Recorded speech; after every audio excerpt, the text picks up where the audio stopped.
Abituriyentlər düşünürlər ki, bunlar əgər subbakalavrdılarsa, universitetə mütləq qəbul olmalıdırlar. Nəzərinizə çatdırım ki, bütün subbakalavrlar universitetə qəbul ola bilmir. Yəni bu ixtisasdan asılı bir məsələdir. Faktiki olaraq Azərbaycanın təhsil sistemində subbakalavrlar üçün xüsusi yer ayrılmır. Məsələn, inşaat mühəndisinə 20 plan yeri ayrılırsa, birinci test balı yığanlar yerləşir, boş yer qalarsa subbakalavr yerləşdirirlər. Məsələn, 3-cü ixtisas qrupundan qəbul olmaq ehtimalı olduqca azdır.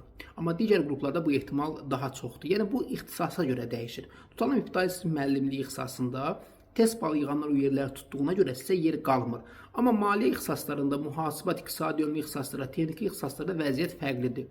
Məsələn, belə texniki ixtisası var ki, siz 51 balla həmin ixtisaslarda pulsuz belə qəbul ola bilərsiniz. Yəni yadınızda saxlayın ki, hər ixtisasdan yəni bütün subbakalavr diplomu olan şəxslər universitetə qəbul olacaq deyə bir şey yoxdur. Bu məsələni diqqətinizdə saxlayın. Bunun üçün də kolleclərdə ixtisas seçimi edərkən mütləq şəkildə seçdiyiniz, oxuyacağınız ixtisasa fikir verin, diqqətli olun ki, bu məsələlərdə yanılmayasınız.